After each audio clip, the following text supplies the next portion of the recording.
سلام به همه رفقای گل خودم. من عرفانم و اینجا ملت نگاره. امروز هم اومدم با یه ویدیو جذاب از کشوری که از قاره آسیاست و شاید اسم این کشور هنوز به گوشتون زیاد نخورده باشه.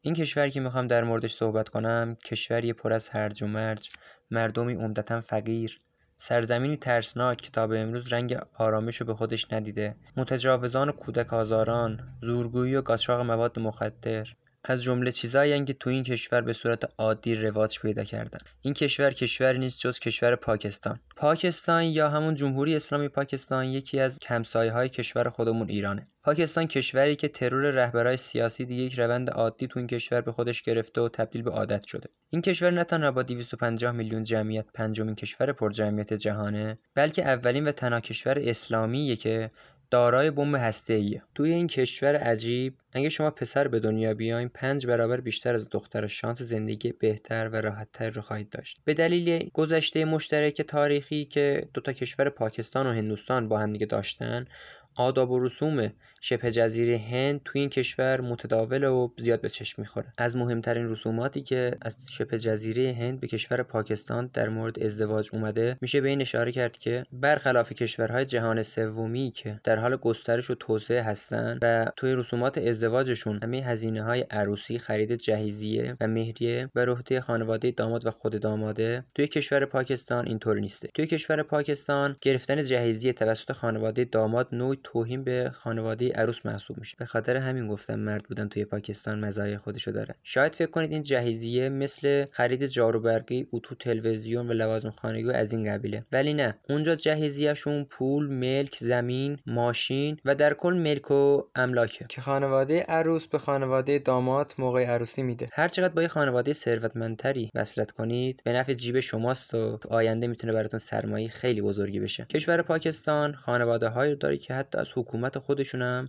یعنی از حکومت مرکزی هم سرمایه‌دار و پولدارترن و همشون اینطوری نیستن و عمدتاً کشور فقیریه، یعنی مردماش فقیرن. توی اونجا دختر فقیر نمیتونه با پسر پولدار ازدواج کنه چون نمیتونه خواسته‌هاشون رو برطرف کنه و اون چیزی که میخوان رو بهشون بده. تو کشور پاکستان هر کس با مثل خودش ازدواج کنه، یعنی یک دختر اگر خانواده‌اش فقیر باشن با یک پسر فقیر باید ازدواج کنه و چاره جز این نداره. ولی فکر کنم بشه که یه پسر فقیر با یه دختر پولدار ازدواج کنه. از این زاویه نگاه نکرده بودم بهش. یکی از مشکلات پس این شدش که اگه دختر فقیر باشه نمیتونه با پسر پولدار ازدواج کنه. یکی دیگه از مشکلات دختر بودن توی کشور پاکستان اینه که پاکستان یکی از جاهاییه که توی اون آمار تجاوز، اذیت و آزار جنسی خیلی بالاست، به طوری که وقتی زنی تنها بیرون میره یعنی امکان نداره که بهش دست درازی نکنن یا اذیتش نکنن، جوری که حتی بعضی وقتا این تجاوزا به صورت دست جمعی هم میشن. توی سال 2021 یه زن توسط حدوداً 400 مرد مورد اذیت و آزار قرار گرفت، یعنی همگی یکم انگشتش کردن دیگه.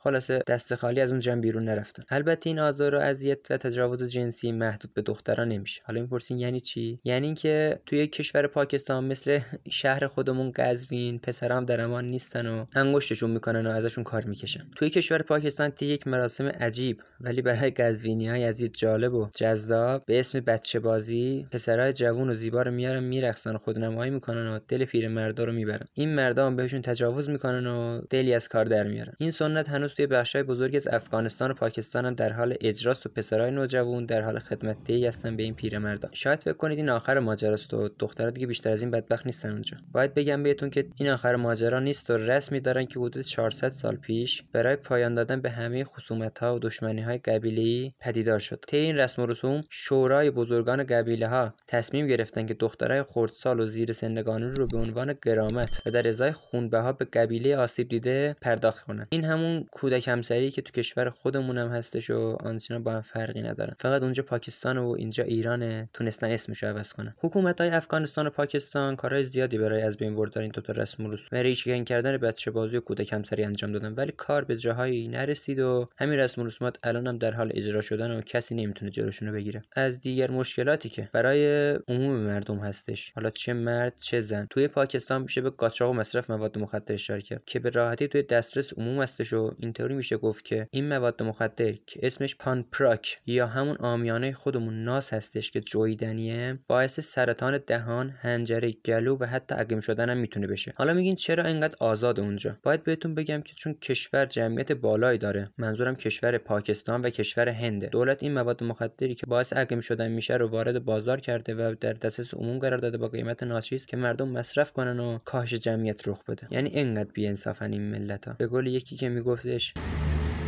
نمیتونی، آدما نفس میکشن، آدما انسانن، آدما قلب دارن. داداش آبجوی گل خودم، دمتون گرم، مرسی که تا اینجا ویدیو همراه ما بودین. ممنون میشم ازتون چنل رو ساب کنید، اون زنگوله رو هم بزنید، لایک و کامنت هم یادتون نره. مرسی از حمایتتون.